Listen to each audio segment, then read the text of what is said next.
Hi, everyone. Welcome to another podcast of Drips and Tips. We're so excited to have our guest today, Mr. John Cate, longtime friend and health fanatic who didn't used to be. So we're excited to hear his story and how he has evolved quite literally into a health and wellness model, to say the least. So, John, thanks for being here. Tell us a little about you, your personal story. Where'd you grow up? Just kind of anything that you want to share from a personal aspect. So Indiana, born and bred, grew up in the Richmond, Indiana area. Went to school at Ball State, where I played football there for 5 years. Upon graduation from Ball State, transitioned down to Indianapolis, and I've been here for the past 23 years. Nice. And what positions did you play at Ball State, and what was your peak weight when you played football? So I played center, started my last 2 years there, had a great career, a lot of fun. And I think that was some of the beginnings of the issues that I faced after my football years. I'm not using that as an excuse necessarily, but certainly the mindset of a football player. I was a typical big guy, and never really learned how to train or fuel my body. And so post football, I think my freshman year, I touched 310. Wow. I left high school at 245-ish, straight to 310, realized I was a little too big, and I settled in around the 285 mark when I left school. After graduation, I graduated at semester because I played my 5th year.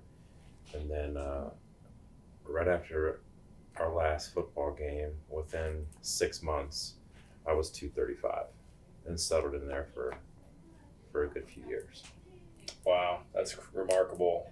Actually, the same exact numbers, not quite, but I was in the similar boat, ascended to 300 pounds, but it was not good weight. Is it safe to say that your rapid ascent of gaining 70 pounds was not the healthiest or the best? Not ideal. Yeah. And then you settled in at 285, and you probably were a lot leaner.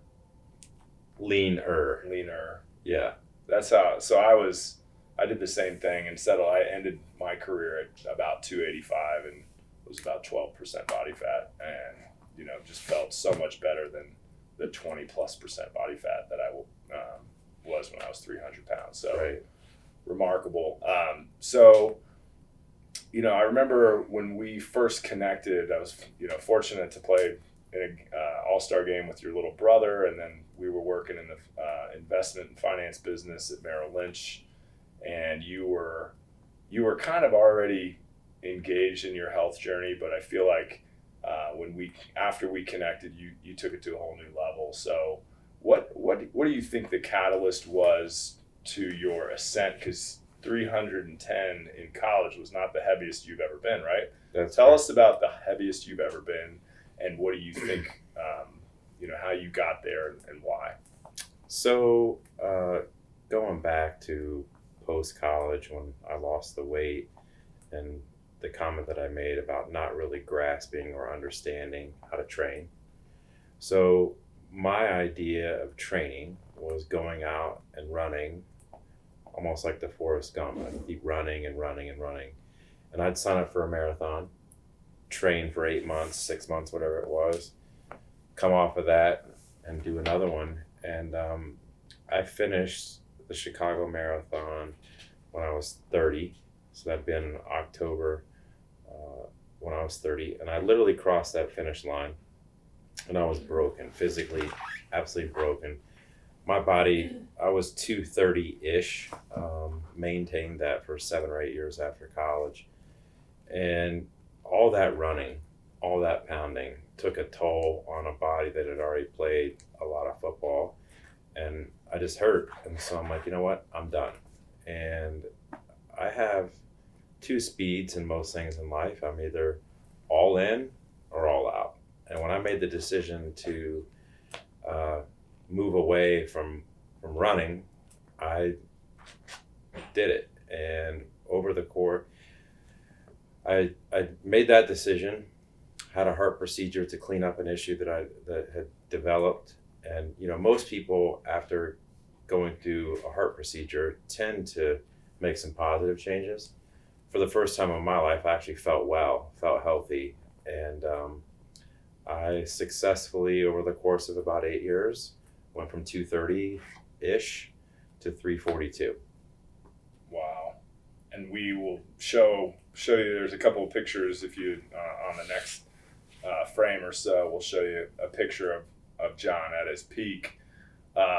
And so was it just you just weren't focused on health and wellness, and you weren't focused on working out. It was really, you had a really incredible opportunity in your business life.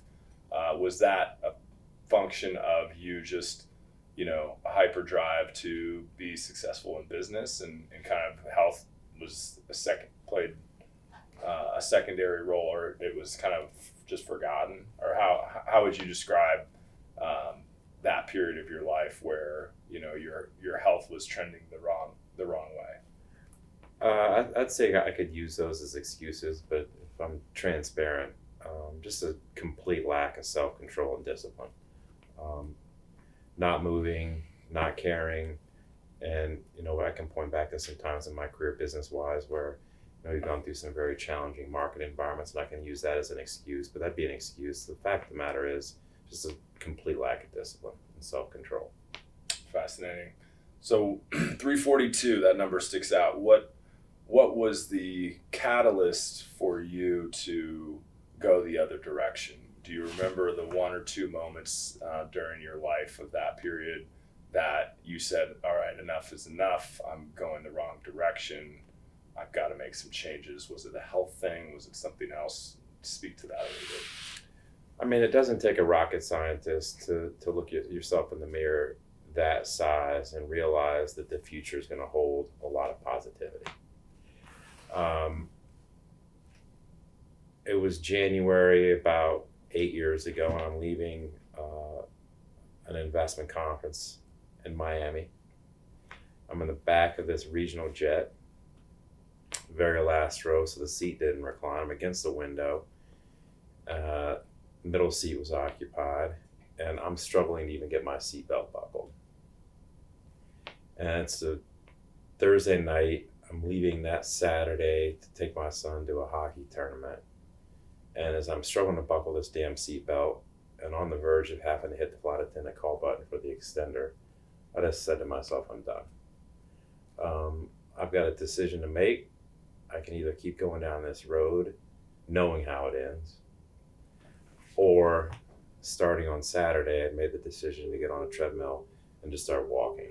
And that was the beginning of the next phase of my life. But I don't want anyone to get the conception that it was just all roses at that point. I mean, my path over that 8 years was littered with failure. And I think if anyone's honest, in a descent mode, if you're going to do it right, there's going to be plenty of times where you fall.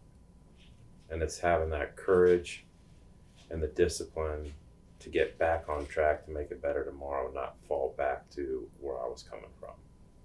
Awesome. Yeah, that's a remarkable feat. I know we probably have a handful of people that can relate to that scenario. Not quite as extreme maybe, but falling off and losing track of the course that they desire. And so I think that's very helpful. I think I caught up with you about at the halfway point from that I would say, we'll call it a low point, if you will. Yeah. Even high point in terms of just weight, but maybe a low point in terms of your health journey.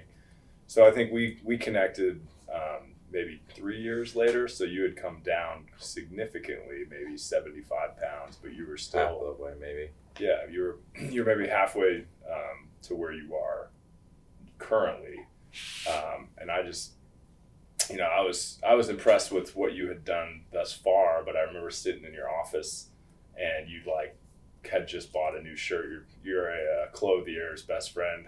Yes. So you just said, "Hey, I really got to, get rid of these love handles that I got left." And I was like, "Oh, cool, man. I need to lose some weight myself too." So I was, kind of, you have kids, and kids take 100% of your energy, if not more. And so I had started going the wrong direction. So I think, we fed off of that, and started working out together and lifting weights, and just being meatheads. And then we were connected to a pharmacist who was kind of a mad scientist who is still involved with us today, and has helps formulate some of the IV cocktails and some of our liquid supplements. But a guy named Chris McMullen, aka the mad scientist, was connected to us through your partner Scott Luke, and he said, "Hey, you guys are going about this all wrong.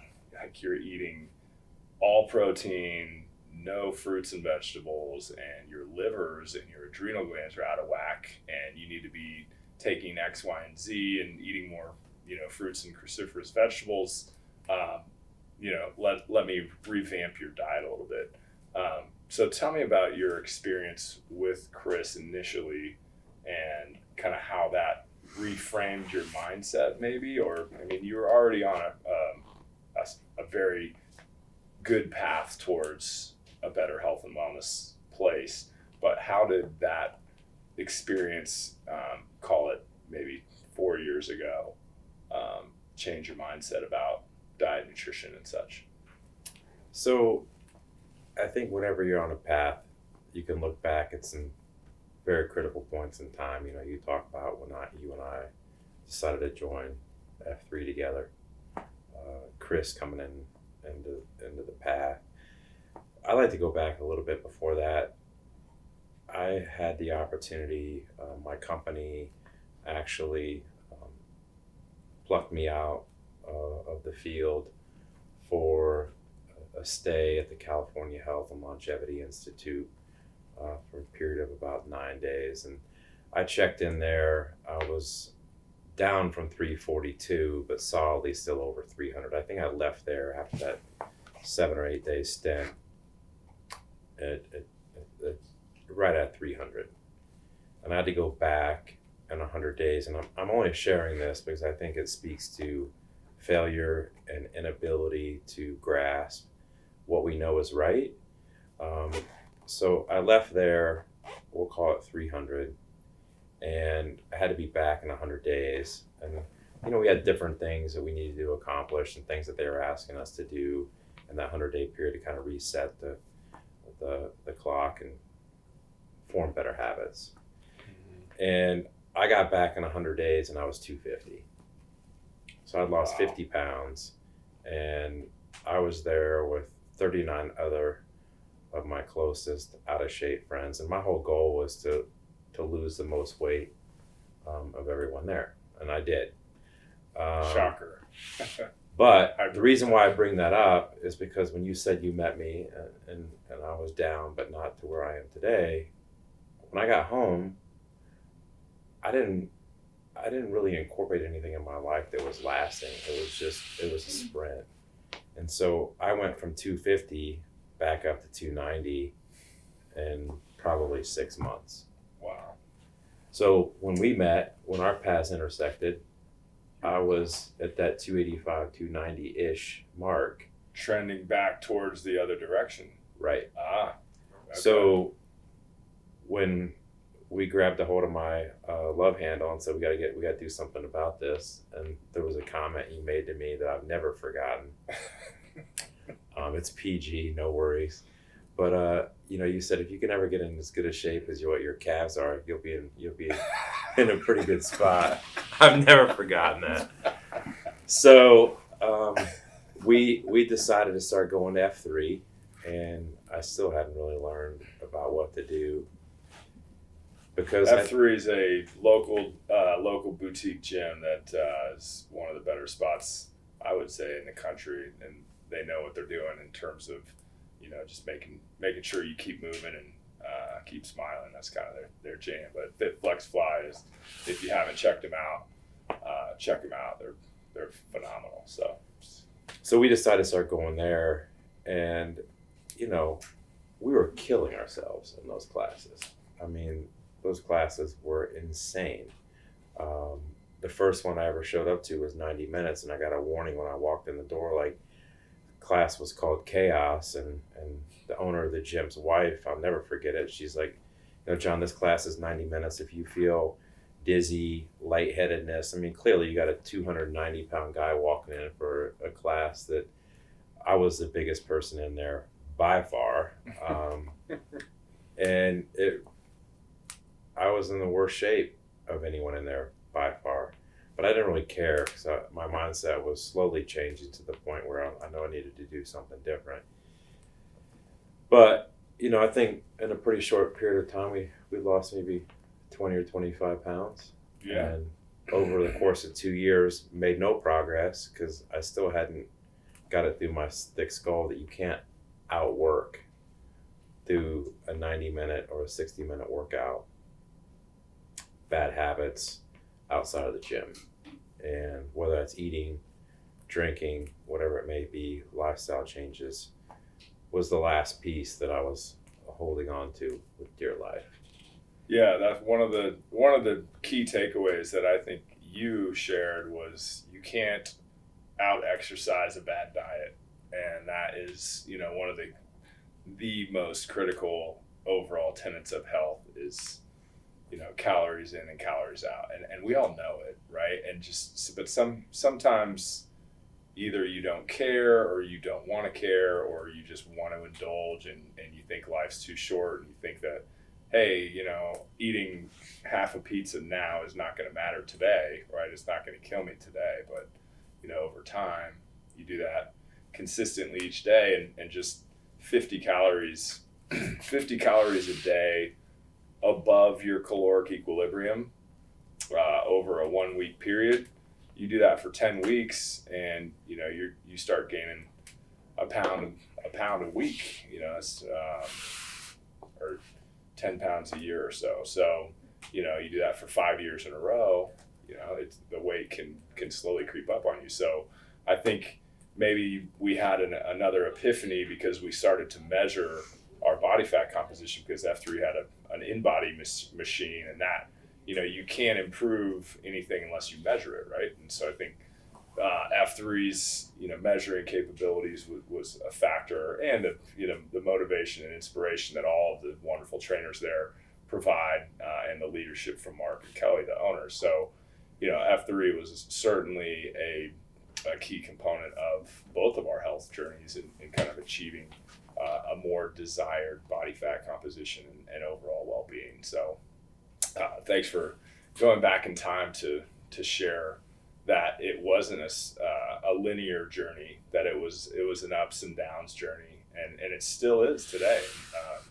I wanted to get you on because you're in a spot where I think a lot of people strive to be, but it's not without a ton of effort and discipline and commitment.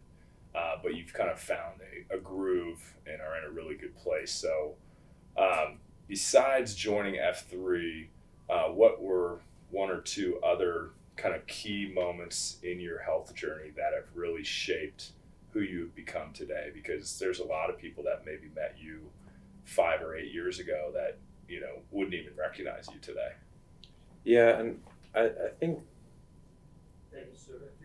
looking back, the difference maker is really the self-reflection of why am I working out as hard as I'm working out, and not seeing the progress that one would assume by the insane workouts we were doing.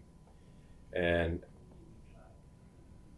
I think also one of the things I learned at the California Health and Longevity Institute was it's incredible the amount of people that are against you, as well as society as a whole. So, we drive down the street, we're bombarded with advertisements, whether it's print, digital, whatever the medium. There's signs everywhere, and it's not like they're advertising fresh salads or healthy food. So when you realize that once you step outside of your door, there's not a huge support network to help you get to where you've got to get to. It's got to be a mindset, and it almost becomes a daily fight to figure out how you're going to feed your body in a manner that's consistent with what your long-term objective is. So pre-COVID, I was in a Marriott 150 nights a year on at least 200 segments of an airline. So Crazy. I had to learn how to acquire food to fuel my body versus when I was in the past, I was rewarding myself almost like you would an animal for going to the bathroom outside with whatever I wanted Hi. Hi, welcome. Hi. Come on in, Linz. What are you going to talk to me about today? We're just talking like just an easy conversation, kind of like easy peasy. Pull up a chair. Here, you want to sit over there? to. Are we not doing What? the third? Oh, we could jump in here. You want to hear my story? I like it. Yeah, Story. You like my scrubs? yeah, it's perfect. It's like we're in pajamas every day. It's fantastic. Jealous. I would be too. Well, welcome. Well, thanks. Yeah, so we're just talking about John's story currently. Well, his yeah. story is a lot better than mine. So Well- I was like, when they're like fitness journey, I was like, well, I guess They're all good stories. Yeah, no, it's yeah. We just figured have you both in, and the more we can, the more content and people that can share their tips and tricks and health, and the better. You were So one of like 3 people they could name that might say nice things about themselves. That's right, yeah, we're stretching here. don't eat McDonald's every day. Yeah. It was just Yeah, I like, was hoping that wasn't a McDonald's cup you were grabbing. No, it's Starbucks. It's from Starbucks. Yeah, so that's fascinating. So to be able to go through that health journey with that level of distraction, because traveling on an airplane is stressful as hell, and most places and airports are not healthy. Now that's trend has sort of started to work in our favor as more and more people desire and crave healthy foods, but every day you say it's a fight. You got to cut through the noise of all of the big food companies, which control 90% of all of the food products that you eat, between Mondelez and Pepsi and these huge food conglomerates.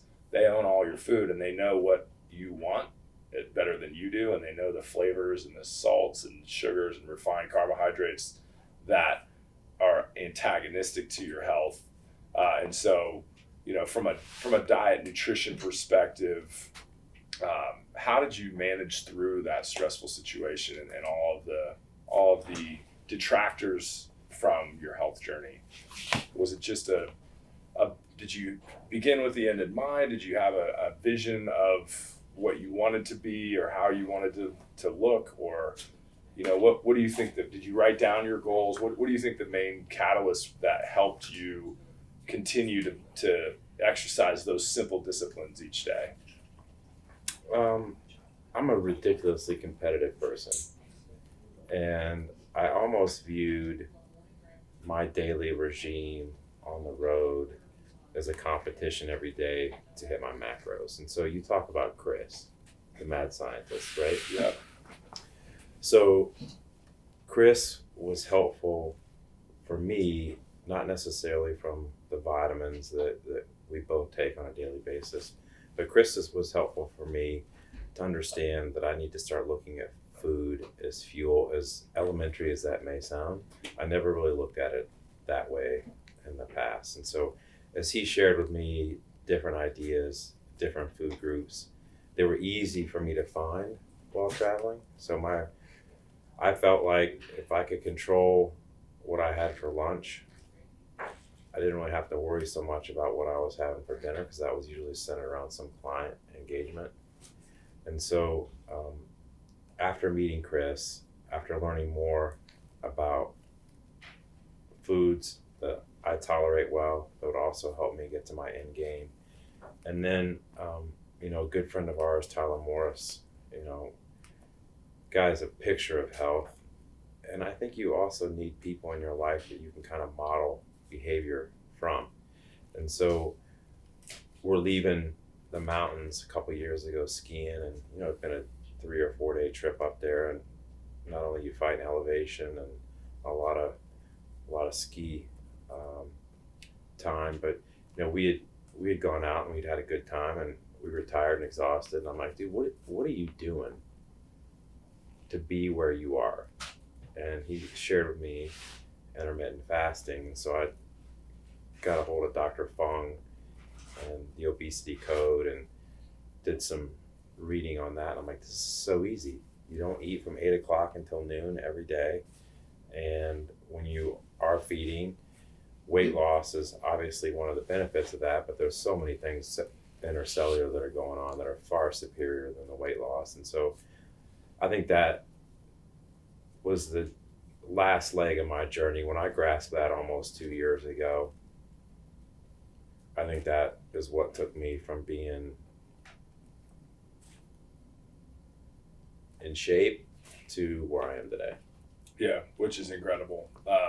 And intermittent fasting is a fancy word for that us millennials came up with for skipping breakfast, which there's a lot more that goes into it, like different proteins that are created and things that happen when your body's in a fasted state to help with inflammation reduction and such. So, intermittent fasting was something that we all kind of adopted a few years ago, and I think between the health benefits and the calorie restriction, it was one of the it helped us go to the next level. I would say. It definitely took us to the next level, but I think don't lose sight of the fact though that even though you're compressing, we'll call it your feeding from noon to 8 or some 8-hour time periods, so it doesn't have to be from noon to 8. Obviously, people have different work schedules and that may not be conducive, but an 8-hour feeding window. But during that 8 hours doesn't mean you can eat whatever the hell you want to eat. Right? Yeah. You can't hit up a Chinese buffet for lunch and then go to an all-you-can-eat pizza buffet. I mean, it's not going to work. Yeah. It's still about caloric control. And the more that I've read about it, I've actually taken that up another level. I've started going every other week, doing a 60-hour fast, and it's been really unbelievable. A 60-hour fast? Yes. You start chewing your arm off, or? No, it's almost spiritual from the standpoint. Well, I've done it twice. Just came off one last week. I still lift weights, still do my cardio, and I don't ever have a hunger pain. It's the most crazy thing. And what I've learned from it. Are you working out during this 60 hours? Oh yeah. Coffee, water? Black coffee and water. Anything else? Nothing else. No. For 2.5 days. Yeah. And what's amazing about it is how, you talk about the Whoop app, right? Yeah. Big fan. Everyone's trying to get a recovery in the green. Agreed? Yep. The 2 times that I've done this fast, I've averaged maybe 6 hours of sleep a night and had solid mid-90s recoveries every day that I was fasting. Really? 6 hours of sleep? 6 hours of sleep. Which would arguably be less than the recommended amount. And your recoveries were in the 90s for both nights because it's the 2 nights. 3 nights. 3 nights. Because you stop eating on Sunday, so Sunday night you still have some food in your system, but Monday night and Tuesday night's rest is ridiculous in terms of what happens. Are you supplementing anything from a vitamin or micronutrient perspective? Or not anything different than what I'm doing ordinary every other day. Okay, tell us a little bit about that. What is your regimen? What are you taking? What are your macronutrients? What foods are you focusing on? And maybe speak to just an average daily dietary intake for John Cate. So I try to get half my calories from protein. There's 2 things that I eat every single day: I eat non-fat Greek yogurt and a lot of cottage cheese. And when I say Greek yogurt, I'm eating like 3 pounds of that stuff a day. Wow. The Faye 0%, that came from the Fat Farm in California. Was that somebody that prescribed that particular for you for your body type, or just something that you found that you could consume a lot of to get the? Well, I didn't leave there with the understanding that you eat a whole, 36-ounce tub of that stuff every single day. But I phased into that. One, I enjoy it. Two, calorie per gram of protein, very low. It's clean. It's got a lot of probiotics. It's really good for you in general. And my body tolerates it well. That's one of the things. Cottage cheese every day. Wild blueberries every day. And then whatever else outside of that. That's basically 1,000 calories, 150 grams of protein. So I'm pretty much there just with those two things. Then with what Chris has done, we talked about traveling. I'd be remiss not to say that I enjoy Tito's and soda. Some days more than others. But so what Chris was helpful for was helping me provide supplements to help boost my liver productivity. And so spirulina, I'd take amino acids, I'd take glutathione, barley grass, what else? Adaptanol, what else do we take? Okay. Vitamin C, that micro C, liquid B12, liquid zinc, which I think both of those are helpful in the COVID environment, boosting your immune. The micro C and the liquid zinc in a big way.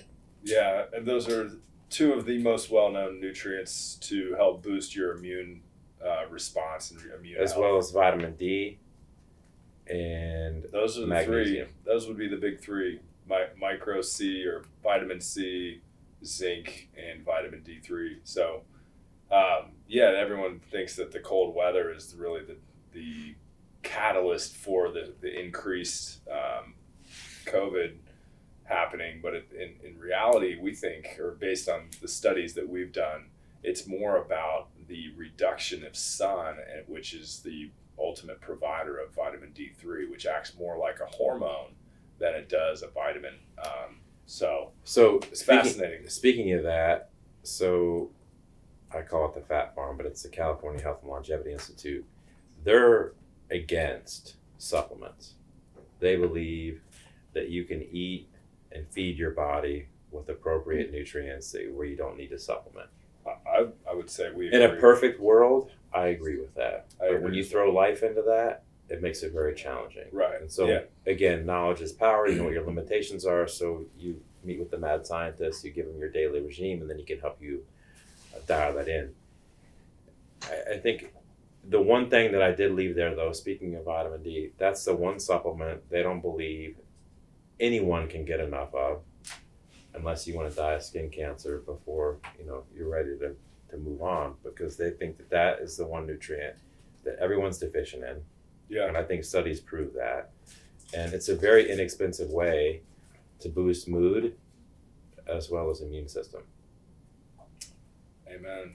I would say we're in the same camp. If you eat a very well-balanced diet, then I would say some of the nutritional IVs that we do and supplements that we are launching are maybe unnecessary to get the proper nutrients that the body needs to live a healthy lifestyle. But if you're like John and me and most people, life gets in the way, and sometimes you are busy and you don't have the time, or you don't exercise the appropriate discipline to get the 22 servings of recommended fruits and vegetables a day, or maybe you overindulge and you're not feeling your best. And so there are different times where we can supplement that for you and make you feel better faster than maybe you would otherwise. And so thanks for sharing that. It sounds like you're taking a lot of vitamins and supplements. So it's interesting. We're actually working on trying to create a product that consolidates all of that into a single product, or at least reduce the number of things that you need to take to feel like you're getting everything that you need for your overall health and wellness. So stay tuned for that. We're launching a liquid multivitamin in April of next year. So it'll have all the basic tenets of known effects like vitamin C, vitamin D, zinc, B complex, B12, just things that are known to have an efficacious benefit for your overall health and wellness. We're trying to come up with a streamlined, not quite intravenous administration, but sublingual, so it absorbs directly into your bloodstream. It skips the GI tract, and you have a higher absorption rate, or what they call bioavailability. So hopefully that will reduce some of the clutter in your life and the amount of bottles and supplements that you need to take to make your life a little bit easier. That's kind of where Better Nutrition is launching. So thanks for sharing that. Do you still keep in touch with the mad scientist, Chris McMullen? Just talked to him yesterday. When you did? Yeah. Nice. How's is he still, how has your journey been with him, and do you feel like you're further along in your understanding and your mindset about overall diet and nutrition? Absolutely. And you said it earlier about F3 with the in-body machine, right? You can't really, it's hard to improve something if you can't measure it, right? And so I think what's has proven Chris's worth more than anything is in my blood work. I just had it done last week. Hadn't had it done for a year. And the changes going back 2 years to last year, my doctor flat out looked at me I was sitting on the table. She's like, "What in the world have you done?" Because just the improvement, and I don't want people to walk away from this and be like, "Well, this guy's mentioned the California Health and Longevity Institute. He's mentioned this workout gym. He's now mentioning this third person, which is Chris." I don't want people to walk away from this and think there's like a massive investment of money that you need to invest in yourself to improve. But I also don't want people to overlook the fact that I think where we spend or invest our money should also align with where we want to be long term. Whether we're saving money for retirement on a weekly basis as we're getting paid for some long term future goal. The one thing that I really hit home for me in California was we've all got our hands on a trigger of a weapon, and we're making decisions today about what we're putting into our body that we're going to preemptively trigger an event in our lives that's basically built up over days, weeks, months, and years of bad decisions health-wise that we're going to put ourselves in a position to have some disease that we could control by better habits. And so don't look at it as an expense, look at it as an investment in your health in the future. And I think that the dollar spent today invested in healthier habits will prevent or significantly reduce, forget about all the health effects, but the expense managing that as well. Yeah, that's awesome, man. I love that. Viewing your health as an investment, because ultimately it really is. You're investing in your health and wellness and your overall well-being to get the most out of life. So it's fascinating. There's actually a local business in Indianapolis called Preventia. A friend of mine, Brian Schroeder, who came from the insurance world, and he's launched a business focused on delivering whole food meals to employers and having the employers pay for these whole food meal plans for their employees. That is proven that if you have 60% of your meals come from these whole food diets, it reduces the incidence of heart disease, diabetes, and other chronic inflammation type diseases.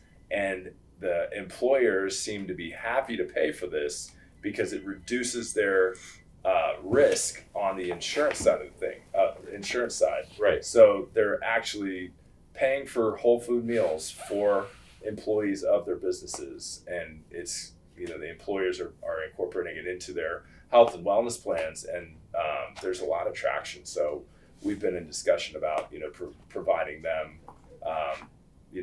micronutrients, because they got the macronutrient component, and adding micronutrition or vitamins and supplements into that mix as well. So I think there is a tectonic shift in society about a greater focus on long-term health and wellness. So I appreciate that comment, and I think that's something that everybody could adjust their mindset of, hey, I'm working out. This isn't a pain in the ass. This is a sacrifice or an investment. I'm thankful. I'm grateful that I get to work out, or I get to do this. This is and changing your mindset there. Going back, if you had to do it all over again and start the health journey again, what have you learned in the last, call it 8 years, or what's one or two things that you would you wish you had known then that you know now that you might share with our viewers? I think the first one is when you get on that path, it's like you versus everyone. People are happy for you initially when they start to see some positive changes in their life, but it's amazing the number of people that are silently or behind your back against you. It's really quite sad, but when you look at life in general, whenever you break through the average barrier in anything, it's not like you have a lot of supporters. So I would just say that it's you versus the food industry, it's you versus everyone, because you're not going to have a lot of support that is authentic. And it's very unfortunate, but having gone through it, no one used to try to prevent me from drinking my 28th Budweiser beer in a day before noon, or consuming 5,000 calories at a Pizza Hut buffet, because there was a full restaurant of people doing that. I was on an airplane surrounded by out of shape business travelers. That was the excuse. This is what everybody does. Once you start to change and to differentiate yourself out of that subset, now all of a sudden you've changed the game and you've exposed the bullshit, for lack of a better term. Mm-hmm. Mm-hmm. The second thing is failure is real.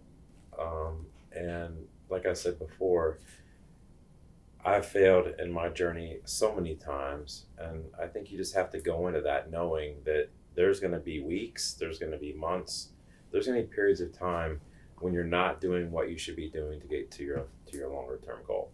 The goal is to get back on track as quickly as you can, so you're not going back and having to make up for that lost ground. And the third thing that I would say is, while I think people's stories can add value, I think the crap that we see on social media of everyone's in shape, everyone has their shirt off and you can see a 6-pack of abs and blah blah blah. Don't compare your day one to where you are today to that person's journey. I think you can pick up things along the way that maybe they've done well that you can replicate in your own journey, but it can be very discouraging. Even listening to us, I mean, who would have thought 10 years ago we'd be sitting in a chair sharing a story about a freaking health journey? I mean, yeah. Let's call a spade, right? Let alone all the stuff that's going on in society, like, a former Apprentice TV show host is our president, and it's a global pandemic that's locked everybody down. It's crazy. It's batshit crazy. Yeah. Right? But to that point, don't compare your day one to where we are, right? Yeah, and I would argue to take it even further, don't compare yourself to anybody else, because it doesn't matter. Comparison is the thief of joy. But I would use it as a competitive journey against yourself, benchmarking numbers to hold yourself accountable, whether that's your cholesterol level, whether that's your A1C level, whatever metric you're looking to improve. But having been morbidly obese, right? In my late 30s on a sleep apnea machine and blood pressure lowering medication and cholesterol. I mean, all the signs of obesity related diseases for a longer period of time. It doesn't have to be that way forever. It can definitely be changed, but it takes and I think the worst thing that you can tell someone is, how did you do it? Discipline, right? In all facets. Just a decision, an ultimate decision to keep making the appropriate decision to get to that healthier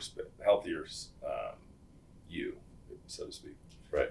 So, okay, well, let's take a break here to pause for our sponsors, and then we'll come back here in a little bit.